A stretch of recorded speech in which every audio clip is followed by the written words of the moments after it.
কল্পনা করুন, আপনি আপনার স্বামীকে পরীক্ষা করার জন্য ঘরের এক গোপন কুঠুরিতে লুকিয়ে আছেন। আয়নার ওপাশ থেকে আপনি তার সব দেখতে পাচ্ছেন, কিন্তু সে আপনাকে দেখতে পাচ্ছে না। হঠাৎ আপনি দেখলেন আপনার সবচাইতে কাছের বান্ধবী আপনারই বিছানায় আপনার স্বামীর সাথে রোমান্স করছে। আপনি চিৎকার করছেন, কিন্তু কেউ শুনছে না। আর তখনই আপনি টের পেলেন আপনি যে ঘরে আটকা পড়েছেন সেটির চাবি আপনার বান্ধবীর হাতে। আজকের মুভি হিডেন ফেস, এটি একটি কোরিয়ান ইরোটিক থ্রিলার মুভি যা আপনাকে শেষ পর্যন্ত চমকে দেবে। তো চলুন গল্পটি শুরু করা যাক। গল্পের শুরুতে আমরা দেখি সুইয়ন এবং মিজু নামের দুই বান্ধবীকে, যারা দুজনেই একই শিক্ষকের কাছে চেলো শিখত। তাদের সম্পর্কটা সাধারণ ছিল না, তারা একে অপরের প্রেমে পড়ে যায়। কিন্তু সুইয়ন ছিল এক ধনী পরিবারের মেয়ে। সমাজের চাপে সে তার এই সমকামী সম্পর্ক গোপন রাখে। তাদের মিলনের জায়গা ছিল তাদের মিউজিক টিচারের বাড়ির এক গোপন রুম। এরপর সুইয়ন বিদেশে চলে যায়। বছর কয়েক পর সুইয়ন বিদেশ থেকে ফিরে এসে মিজুকে বড় একটি ধাক্কা দেয়। সে জানায় সে সংজিন নামে এক অর্কেস্ট্রা কন্ডাক্টরকে বিয়ে করতে যাচ্ছে। আসলে সুইয়ন ভালোবাসার চেয়ে আভিজাত্য আর সামাজিক অবস্থানকে বেশি গুরুত্ব দিয়েছিল। সুইয়ন জানত সমাজ সমকামিতাকে বৈধতা দেবে না, তাই সে সংজিনকে বিয়ে করে স্বাভাবিক জীবনে ফিরে আসতে চায়।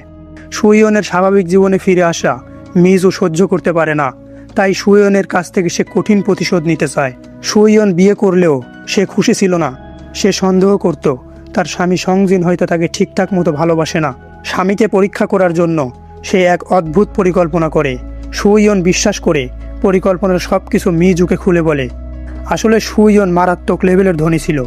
সে তার বাড়ি এমনভাবে ডিজাইন করে যেখানে একটি গোপন কক্ষ রয়েছে, যেই কক্ষের ভেতরে ঢুকলে বাইরের সকল কক্ষ গ্লাসের মাধ্যমে পরিষ্কারভাবে দেখা যায়।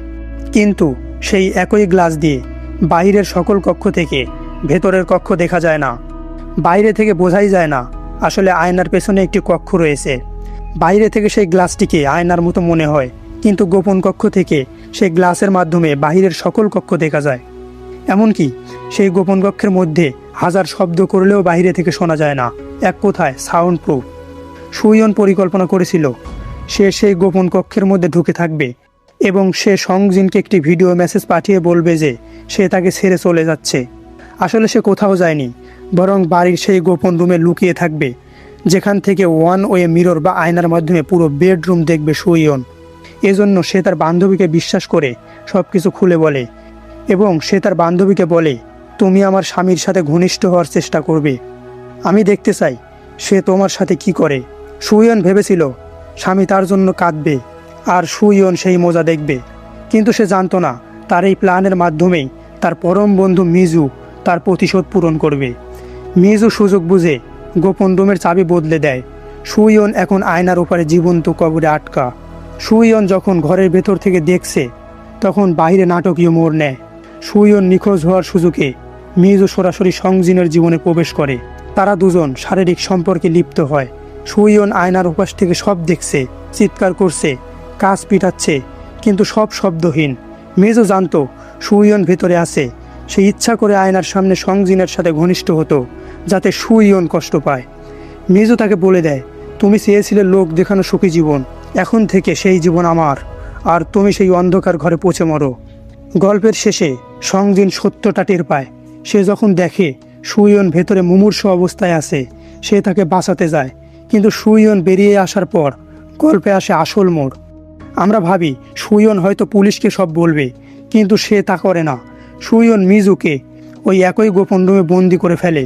কিন্তু অবাক করার বিষয় হলো শেষের দিকে দেখা যায় সুইয়ন সেই রুমে গিয়ে মিজুর সাথে সময় কাটাচ্ছে। রুমটি এখন আলোকসজ্জায় সজ্জিত এবং খাবারে ভরপুর।